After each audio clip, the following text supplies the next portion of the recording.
नमस्कार मित्रांनो, गोष्ट प्रेमाची ह्या आपल्या पॉडकास्टमध्ये तुम्हा सर्वांचं पुन्हा एकदा स्वागत. तर मित्रांनो, कसे आहात तुम्ही? मजेत ना? आज मन थोडं भरून आलंय, पण चेहऱ्यावर एक मोठं हसू पण आहे.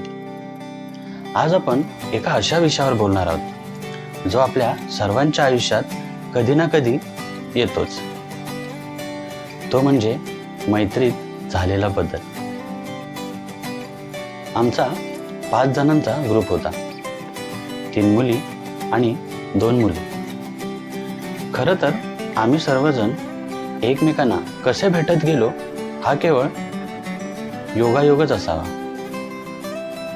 पण आमच्यातली मैत्री एवढी छान झाली की आम्ही एकमेकांसोबत सावलीसारखे उभे राहायला लागलो. पण म्हणतात ना, आयुष्य स्थिर नसतं. आमच्यातील एका मैत्रिणीचं लग्न झालं आणि ती ग्रुप सोडून तिच्या नवीन आयुष्यात व्यस्त झाली. आजचा हा पॉडकास्ट त्या 5व्या व्यक्तीसोबत सर्व मित्रांसाठी आहे. खरं तर जिच्याशिवाय आम्ही फिरायला तर जातो, पण तिची आठवण काढल्याशिवाय आमचा एकही क्षण पूर्ण होत नाही.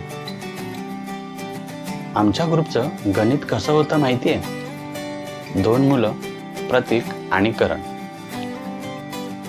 जे फक्त मुलींनी घेऊन आलेलं सामान घ्यायला आणि ड्रायव्हिंगसाठी असायचे. एका मुलीला फोटो काढण्यात खूप रस आहे आणि जे भेटेल ते खायला, ती म्हणजे रिया. रियाला खाण्याच्या बाबतीत आम्ही कधी काहीच बोलत नाही, कारण तिला खाण्याची खूप आवड आहे. आणि त्याहूनही जास्त काही छान असेल तर ती जे जेवण बनवते ते, खरंच ती एवढं चविष्ट जेवण बनवते की प्रतीक तिला त्या मस्तीमध्ये आमच्या ग्रुपचा आचारी भाई म्हणून हाक मारतो. आणि एक जी आमच्या ग्रुपमध्ये स्कॉलर आहे, तिचं नाव श्रेया. जी स्कॉलर तर आहे, पण ती खूप स्ट्रिक्ट आहे. तिला फक्त इराणी किंवा नागोरी चहा असेल तरच पिते, नाहीतर ब्लॅक कॉफी, कारण आमच्या ग्रुपचं हेल्थ केअर डिपार्टमेंट तिच्याकडे आहे. तशी ती पण हळवीच आहे, पण ती स्वतःला सांभाळू शकते, एवढी खंबीर आहे. नाहीतर रियाला सांभाळता सांभाळता कधी कधी आम्हाला रडायला येतं. श्रेयाला गोष्टी ऐकायला खूप आवडतात, म्हणजे एवढ्या की जर तिला गोष्टी सांगायला लागलो की संपूर्ण रात्र जरी ऐकवली तरी ती ऐकेल, एवढं. आणि एक ती, जिचं नाव सई, जी आमच्या ग्रुपची म्हणायला गेलं तर कॅप्टनच होते. तशी आता ती ग्रुपमध्ये नाही आहे, पण तरी अजूनही तिला आम्ही ग्रुपचा भाग मानतो. ती अशी होती की कुठे फिरायला जायचं, बजेट किती असेल, कसं जायचं, हॉटेलमध्ये AC रूम हवी की नॉन AC, ह्या सगळ्याची सईला काही पडलेलं नसायचं. तिला फक्त आपण कुठेतरी फिरायला चला एवढंच महत्त्वाचं असायचं. तशी सई खूप खडूस होती, म्हणजे एवढी की फिरायला गेल्यावर रेस्टॉरंटमध्ये जेवायला जायच्या आधी तिला विचारावं लागायचं, कारण तिच्या आधी कोणी काही केलं की मग रुसून बसणार. मग संपूर्ण वेळ फक्त तिला मनवण्यात जायचा आणि म्हणून सगळे तिला घाबरून असायचे, कारण तसा तिचा दरारा होता. पण कधी कधी ती एवढी लहान व्हायची की काहीही हट्ट करायची. असे वाटायचे की तेव्हा तिच्यात एखादी लहान मुलगी संचारली आहे. तशी तर ती सर्वांचीच मैत्रीण आहे, पण करण आणि तिची खूप छान मैत्री होती, एवढी की त्याला विचारल्याशिवाय ती कधीच काही करत नसे. आणि त्याच्या बाबतीतही तसेच होते. आणि तिला सगळ्यात जास्त कोणावर विश्वास असेल तर तो फक्त करणवर. पण आता तिचं लग्न झालं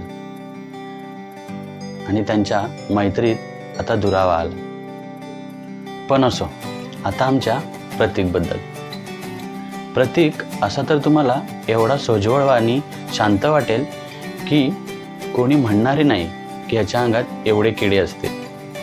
मी जेव्हा गोष्टी सांगत असतो त्यावेळेस जर ह्याला कंटाळा आला असेल आणि ह्याला काहीतरी मस्ती करायची असेल तर मध्येच भजन म्हणायला सुरुवात करतो. किंवा गरज नसताना आणि काहीही संबंध नसताना कुठलीही गाणी बडबडत बसतो. ही त्याची नाटकी नेहमीच चालू असतात. मग त्याला ह्या दोघीजणी पहिलं तर खूप ऐकवतात, पण हा त्यावर त्यांना काहीतरी विचित्र वेडीवाकडी तोंड करून दाखवतो आणि मग मार खातो. हो, पण आमच्या ग्रुपचं सर्व अकाउंट डिपार्टमेंट त्याच्याकडे असतं. तसा तो खूप हुशार आहे. म्हणजे एवढा की जर एखादी गोष्ट त्याने आत्मसात करायची ठरवली तर तो करतोच. माझा सगळ्यात जवळचा मित्र. तसा तर तो प्रत्येकाच्या हाकेला धावून जाणारा व्यक्तिमत्व आहे. पण माझ्यासाठी तो एवढा महत्त्वाचा आहे की शब्दच नाहीत त्याच्यासाठी. तुझ्यासाठी फक्त एवढंच म्हणेन की लव्ह यू यार. हां, आणि आता करण. तर करण तसा साधा आहे, पण तेवढाच खोडकर सुद्धा. हां, पण प्रतीकपेक्षा थोडा कमी.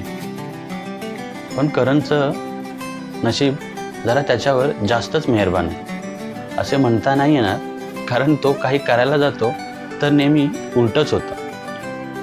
तो कधी कधी म्हणतो की त्याला असं वाटतं की त्याच्यावर कोणी लिंबू नाही तर अख्खा लिंबाचा झाडच फिरवला आहे की काय. हो, पण प्लॅनचं काही करायचं असेल तर सुरुवात इथूनच होते. आधी ह्याच्याशी चर्चा, मग पुढे. पण हो, जी आता ग्रुप सोडून नवीन आयुष्यात व्यस्त असणारी खडूस सई, तिला मात्र करण सुद्धा घाबरायचा.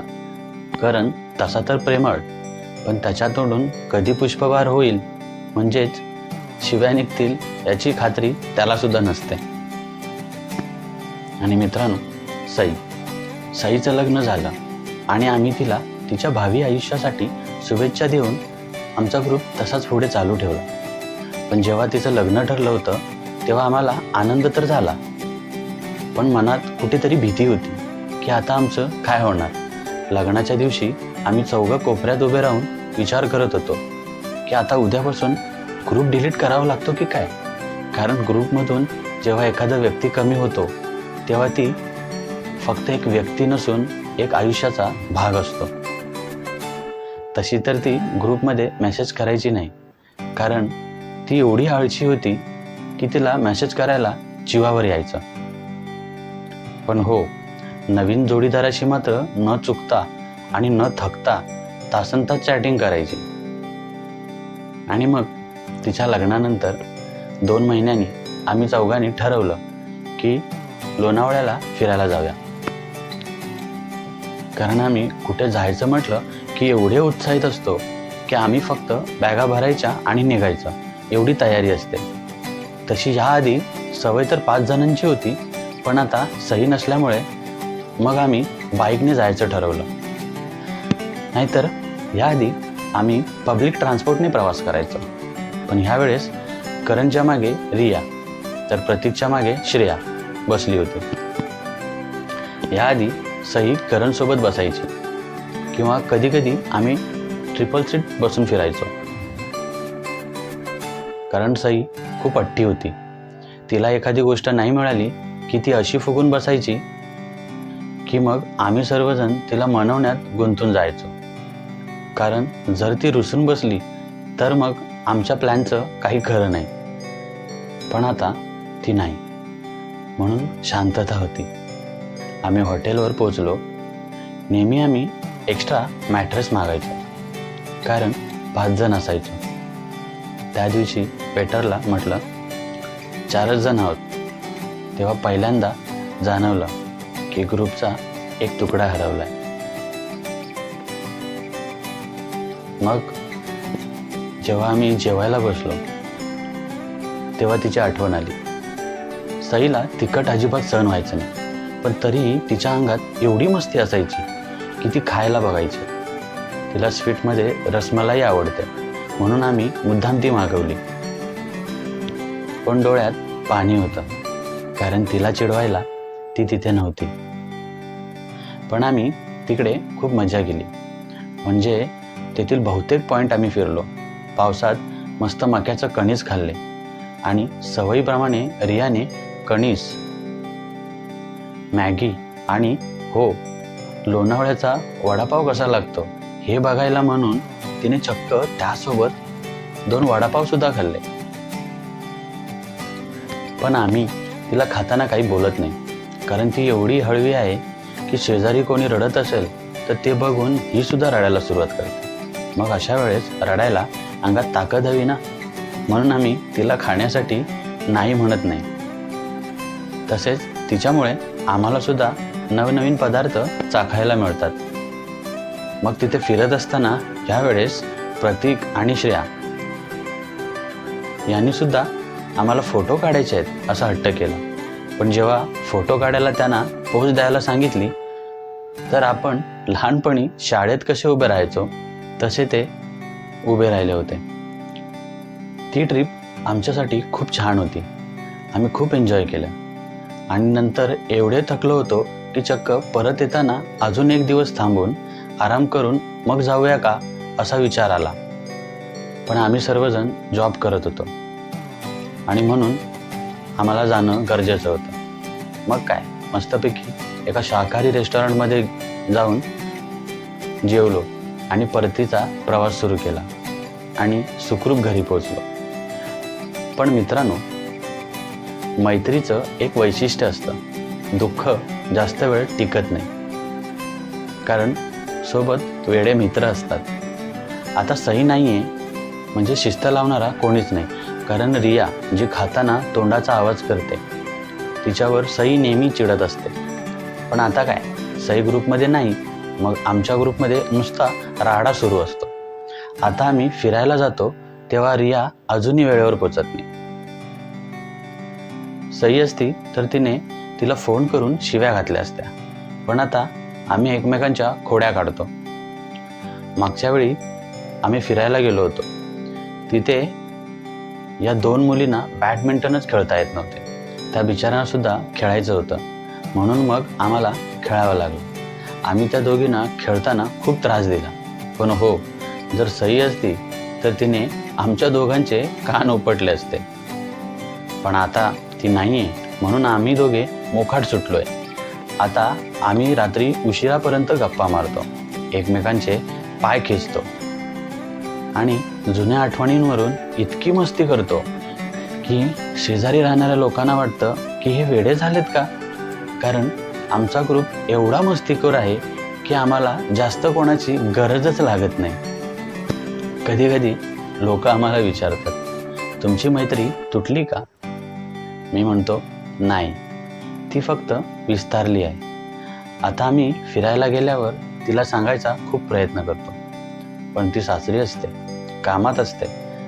आजकाल आमचा कॉल आल्यावर ती तिच्या जोडीदारासोबत व्यस्त असते, पण तरीही ती आजही आमच्यासोबत आहे. ती फिरायला प्रत्यक्ष येत नाही, पण आमचा प्रत्येक फोटो तिच्याशिवाय पूर्ण होत नाही. आम्ही आजही ग्रुप फोटो काढताना एक जागा रिकामी सोडतो तिच्यासाठी. हो, पण आताही आम्ही खूप मजा करतो. म्हणजे आता जेव्हा आमचे प्लॅन्स होतात तेव्हा कधी कधी आम्ही फक्त खाण्यासाठी भेटतो. तेव्हा आम्ही तिला कॉल करतो की कदाचित ती उचलेल आणि आम्ही तिला मुद्दाम चिडवू की बघ, आम्ही हे खातोय, तू मिस करतेस ना. आम्हाला वाटतं ती तिथून आम्हाला ओरडेल की मस्ती कमी करा, मी परत आले की बघते तुम्हाला चौघांना. तिचं ते वाक्य ऐकायला आम्ही आतुर असतो, परंतु ती खूप व्यस्त आहे तिच्या नवीन आयुष्यात. आणि म्हणून मग आम्ही मस्त इराणी चहा आणि बन मस्का खातो. त्यानंतर संध्याकाळी मस्त निवांत समुद्रकिनारी बसून सूर्यास्त पाहत राहतो आणि रात्री मस्त कुठल्या तरी छानच्या रेस्टॉरंटमध्ये जाऊन चटपटीत जेवून मग आपापल्या घरी जायला निघतो. असे कित्येक प्लॅन्स आता आमचे होतात, जे छोटे असले तरी त्यातून खूप साऱ्या आठवणी जोडल्या जातात. कित्येक वेळेला तर आम्ही उगाचच काही बोलायचं नसेल तरीही 2-2 तास कॉन्फरन्स कॉलवर असतो. पण मित्रांनो, खरंच आयुष्यात असा एखादा ग्रुप आणि अशी माणसे खरंच असावी ज्यांना पैशाची ओढ नसून फक्त प्रेम, मैत्री आणि माणुसकीची ओढ असावी. आणि जेव्हा अशी माणसे आयुष्यात येतात ना, आयुष्य सार्थक झाल्यासारखं वाटतं. खरं सांगायचं ना मित्रांनो, तर ती श्रीमंती काय फायद्याची जिथे तुम्हाला मन मोकळेपणाने जगता येत नाही. त्यापेक्षा आमचा छोटासा ग्रुप बरा, ज्यात फक्त मैत्री, आपुलकी आणि एकमेकांबद्दलचा आदर. आणि हो, त्यामुळे आम्हाला जो आनंद मिळतो त्यासाठी शब्द अपुरे पडतील. तर मित्रांनो, ग्रुपमधील एखाद्याचं लग्न होणं किंवा कोणी लांब जाणं म्हणजे मैत्री संपणं नव्हे. उलट त्या व्यक्तीच्या आठवणीत जगण्यात एक वेगळीच मजा असते. तुमच्या आयुष्यातही असा एखादा सई नावाचा कोपरा असेलच, जो आता सोबत नाही, पण तुमच्या प्रत्येक खोडीत, प्रत्येक हास्यात त्याची आठवण येते. जर तुमचा असा एखादा मित्र किंवा मैत्रीण असेल तर हा पॉडकास्ट त्यांना शेअर करा.